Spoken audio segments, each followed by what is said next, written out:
analysis how Kimmel accomplished the impossible with his monologue. Look, I watched a significant portion of the episode, okay? I watched a significant chunk of it. A lot of it is the same, like, mealy-mouthed liberal bullshit that you would expect, you know? I will say, however, and some things do deserve credit, in spite of the standard, like, oh, I would never celebrate the death of an innocent young man, everyone has a right to free speech, I feel bad for his wife, etc., etc. In spite of all that, he never actually apologized. He never capitulated on that. He never indicated that he had done anything wrong, which, of course, he didn't, apart from being, you know, Kimmel. It was a mild monologue. I mean, he made a joke. Oh, what was the one joke that I liked? I think everyone liked that one. Pretty soon, Trump's going to have to release the Epstein files to distract from this. That was pretty good. I like that one. For the most part, though, it was you know, it's Jimmy Kimmel. You're not going to get anything like spectacular off of him. I do appreciate the fact that he was critical of Disney. I do appreciate that. As of where we are right now, Kimmel is still not being broadcasted by Sinclair. There are a lot of local TV channels, distributors that are not airing Kimmel. So his show is going to take a permanent ratings hit just because the right-wing local broadcasting network, Sinclair, and another one, I forget the name of the other one, are just not showing it on local channels. Nexstar. Thank you. Nexstar and Sinclair. Thank you. But no, he didn't apologize. For me, actually, the most interesting thing that happened with Jimmy Kimmel's return, by far, is what Trump said. I assume you guys saw this, but it was really, really whiny. And I don't mean the normal Trump whiny. I mean like weird whiny. I can't believe ABC fake news gave Jimmy Kimmel his job back. The White House was told by ABC that his show was canceled. Keep in mind that the line from the entirety of the right has been that the FCC did not illegally bully Disney into canceling Jimmy Kimmel. The rhetoric has always been, well, they decided to on their own because they were disgusted by Jimmy Kimmel's behavior. The FCC didn't do anything. So Trump immediately takes responsibility for the initial act of censorship. Something happened between then and now because his audience is gone and his talent was never there. Does this not come across as... So I've said Trump sounds weak a bunch, and I usually mean... I mean, like, that can mean a bunch of different things. Does this not sound a little bit like they made a power play and he's genuinely dismayed that it didn't work out? This was the first big censorship test, right? This was the first big one. The administration has violated people's First Amendment rights all up and down the place. People being deported and forced to leave the country and arrested, sent to CCOT and everything. A bunch of bad stuff has happened. But this is big, high profile, like big television, broadcast television, late night comedy host getting taken down by the FCC. This is about a direct ability to control media, which so far Trump has only done by virtue of intimidation, right? Intimidating into dropping Colbert, in ABC paying him $15 million, $16 million, as he's about to say, right? It's always been through intimidation. But in this case, in this one beautiful case, and I'm sorry that I have to defend Kimmel here, this is so important, it didn't work. He tried it, Kimmel was forced out, and there was a huge pushback in terms of share price a little bit, in terms of subscription loss a little bit, but in my mind, largely from Hollywood. I've said it before, but what actor would want to work with Disney if an errant tweet of theirs could get them fired? Oh, you're a high-profile actor in the new Star Wars production, but you tweeted that you think it's monstrous that this Fox News host called for the execution of homeless people. You shouldn't be commenting on politics like that. FCC Chair Brendan Carr has some words for you. He thinks it's inappropriate that people in a high-up position in Hollywood should be broadcasting stuff like that. It's not appropriate, Oh, there you go. Who the fuck would want to work for ABC or for Disney with that set of rules put in place? Unbelievable. It's completely untenable. It's an indication that the company is just not safe to work with. They can't attract talent. They get lower and lower profile stars to work for them. Their projects begin to suffer. Do you have any idea how bad it would look for Disney if they started losing the star talent that's always defined their high profile? They need these people, man. Anyway, because the Trump administration relies on intimidation but can't follow through with the actual actions, this failed. And I think this message reads out like Trump is actually dismayed that this did not work. I can't believe ABC fake news gave Jimmy Kimmel his job back. That's a weird thing for Trump to say. Wouldn't Trump normally say something like, huge mistake for ABC to give little Kimmel his job back. Ratings are through the floor. Nobody's going to watch this crap. You're going to lose money on it. Like that, you know? It's weird for him to say, like, I personally am dismayed. Did he write that, though? Yes. Guaranteed he did. Guaranteed he did. Something happened between then and now because his audience is gone and his talent was never there. Why would they want someone back? Why would they want someone back who does so poorly, who's not funny, and who puts network in jeopardy by playing 99% positive Democrat garbage?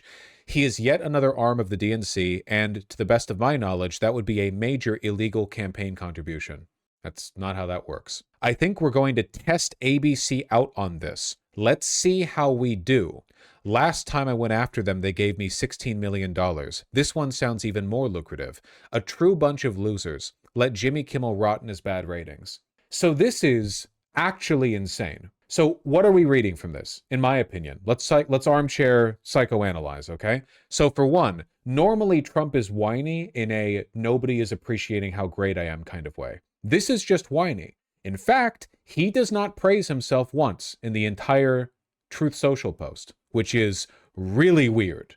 Like, it is genuinely unusual for him to tweet something out this long without any self-aggrandizing. He takes responsibility for the overt act of censorship, which undercuts the rhetoric from the right where they all pretended to think that ABC did it on their own without any pressure, and then says, well, here's a legal pretext for me going after you again. But then after saying he's going to sue them for even more money, he then says, let him rot in his bad ratings, which sounds like he's waving his hand of it. I'll tell you this much. No lawsuit is going to come out because I don't think ABC would be stupid enough to settle for this one, not after bringing Kimmel back. There has been a shift inside the company. The shift has been the consequences for capitulating to the administration are greater than the consequences for pushing back, at least to this extent. In fact, by bringing Kimmel back, they're actually earning more ire from the administration than they would have gotten by just not removing him in the first place. So if another lawsuit came out, there is absolutely no chance in hell that it would work out. 0% chance. He's done nothing illegal. So, you know, there's nothing that can be done. I don't know. This gives me a lot of hope. I think this is the first example that I can think of. No, it's the second example that I can think of the administration cowering like a wounded animal after their pretense falls apart. The first example, Kilmar Abrega Garcia. Remember in the press conference where it was announced that he was being brought back to the United States after pressure from activist groups and from some Democrats like Chris Van Leyen?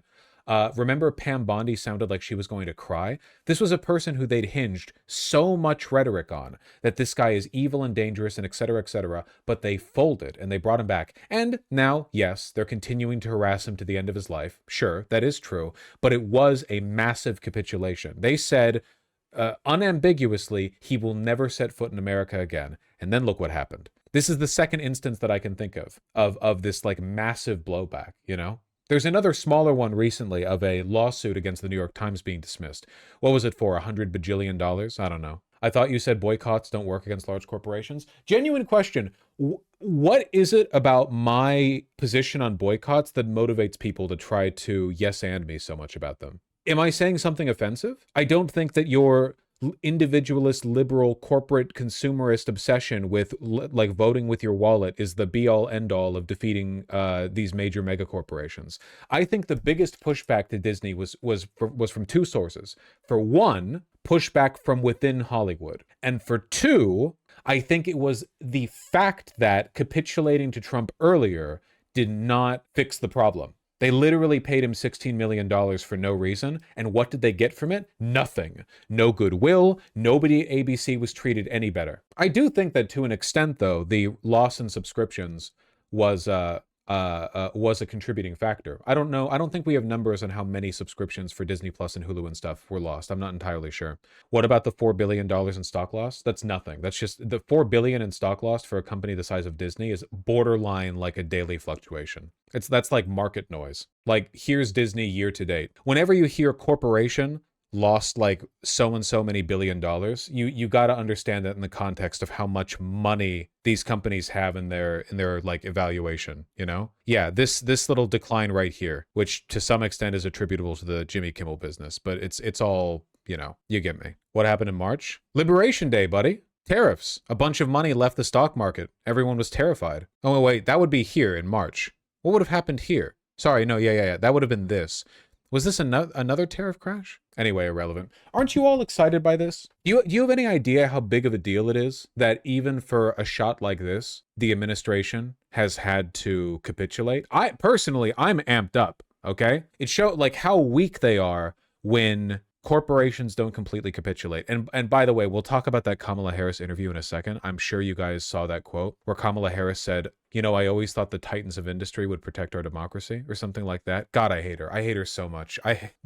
Every day I have to like consume more propaganda from the right in order to keep me hating them more than Democrats. I have to keep getting it fed to me, you know? Kamala somehow even worse than we thought. Yeah, it seems like Kamala Harris is actually a lot worse than Joe Biden. As bad as Joe Biden was in Israel, he did actually have a lot of real beliefs, you know? He did, 100%. There were a lot of like internal convictions that Joe Biden had that he stuck to and he believed in. He was a human being. The same can't be said of Kamala, apparently. Anyway, we'll get to that in a second.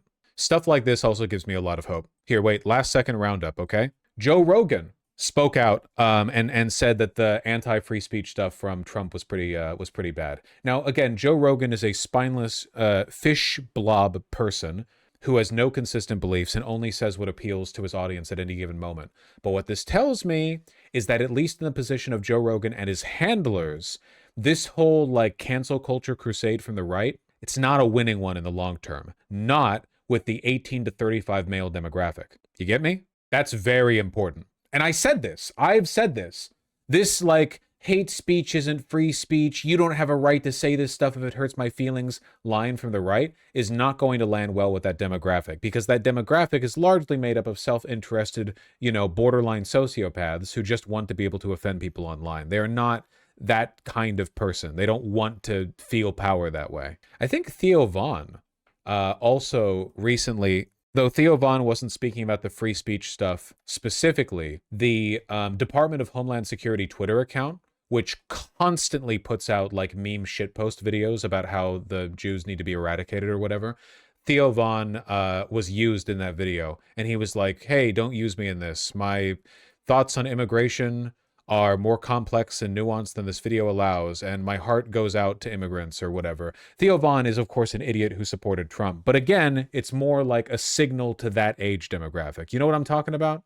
It's not about what they believe. I don't care what they believe.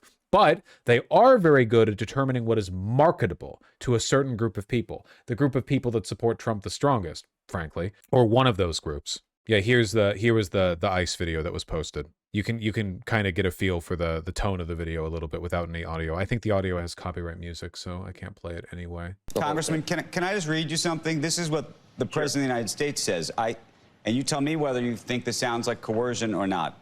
I think we're going to test ABC out on this. Let's see how we do. Last time I went after them, they gave me $16 million. This one sounds even more lucrative. Well, I mean, I don't think you can say this is the pressure from the government, because ABC put him back on. I didn't stay up and watch it, but I think he was back on last night. So how is that the government's taking him off the air when in fact the ABC themselves, Disney, made the decision? Oh, we got two of people we do business with, Nexstar and Sinclair. Right, I'm saying, but a number of affiliates. But that does sound like pressure from the government, right? But there's pressure. He's fumbling, dude. Trump putting out that, you know, that despairing tweet where he's like, we tried to get him canceled, but they brought him back. Why? Means they can't really stick to the rhetoric of like, it wasn't the FCC. Now they have to own up to the fact that it was obviously intimidation, which it was, but Trump has made it harder for them to argue against that point. It may not be successful pressure, but it's pressure from the government? I guess you can say maybe some, but I don't think that's what drove this. I think this was a business decision. Maybe some. I mean, what do you make of what your peers like? What do you think of like what Ted Cruz said about this? He said government shouldn't be in this business of trying to pressure anybody about free speech at all. Fair enough. And look, I think we should be defending your right to speak. Jim Jordan is a shameless sycophant. The fact that he's coming across this like jumbled here is very telling. This is huge. Why bother questioning morons? Because, well, for one, they're not morons, they're evil. And for two, well, they might be morons, but it's mostly because they're evil. And for two, this is backfired horrendously for them. We have to take advantage, man. The government tried to shut down one of the country's most popular late-night broadcast TV hosts through intimidation alone. And when it failed, the president went on a whiny tirade saying, well, I'll find an excuse to sue again. Whatever. Take advantage. Important right we have under the First Amendment. I always say if you can't speak, you can't practice your faith, you can't share your faith, you can't petition your government, you don't have a free press. So the right to speak is so important. I do believe what Mr. Carr is pointing out is that public broadcast airwaves are slightly different than what the Democrats tried to do, which was on platforms, which is on cable television. His rhetoric is weak. Before, if Trump had not tweeted that out, he probably could have just gone with like, it was purely just a business decision. And also Jimmy might still be liable to some extent for his hateful comments or whatever. They're so incompetent. Well, in this case, Trump is fucking it up for them. And the cherry on top, Nexstar is saying they're evaluating the Jimmy Kimmel Live situation. Oh my fucking God. If Nexstar re-adds his programming to their channels and it's just Sinclair out on their own, and if they buckle too, I don't think Sinclair will buckle.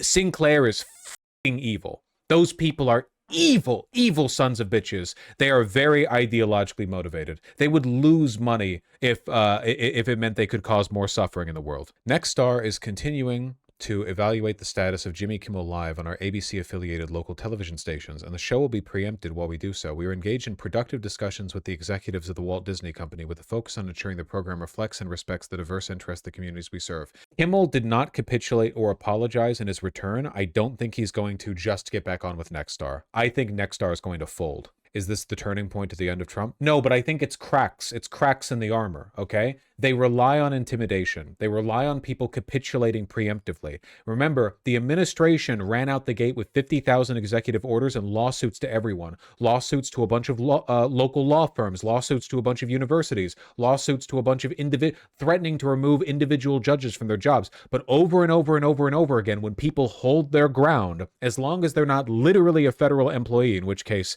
they can just fire you, right? As long as they're not literally a federal employee, they can hold their ground and they usually win. And that's because these people are too cowardly to go beyond their legal means, at least to a certain extent. They do break the law pretty often, but they're not so willing to break the law when it comes to eradicating the opposition. They think it would open them up to too much counterplay.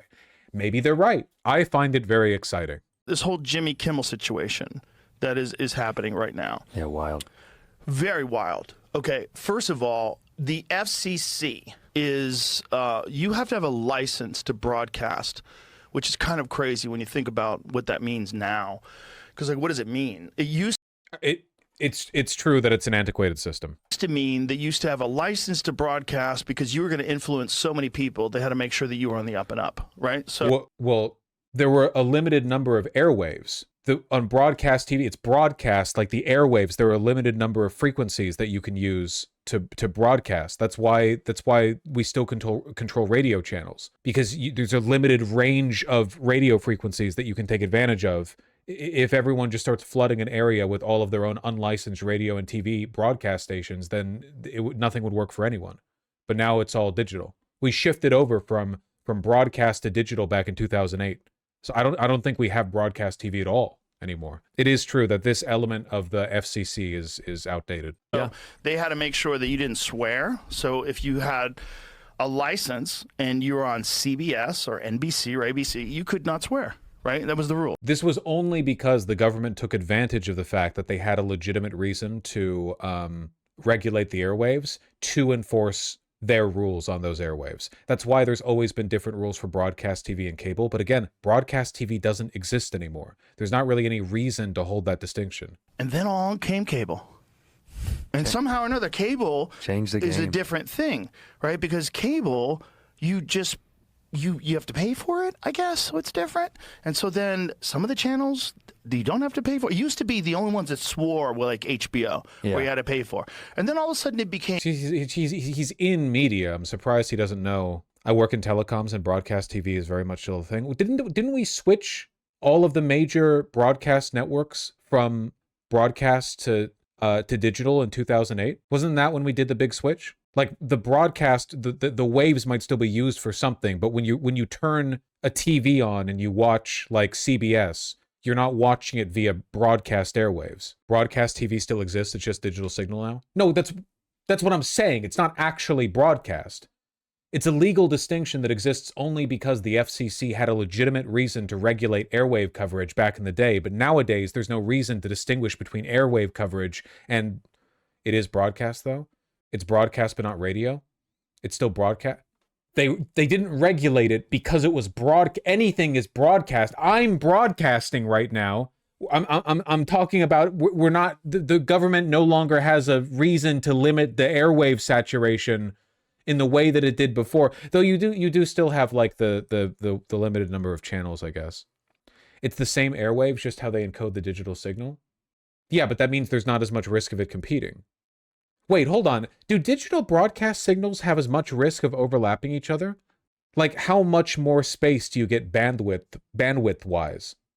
Like, so like, imagine an old analog broadcast is like this much of the radio wave spectrum for a single channel.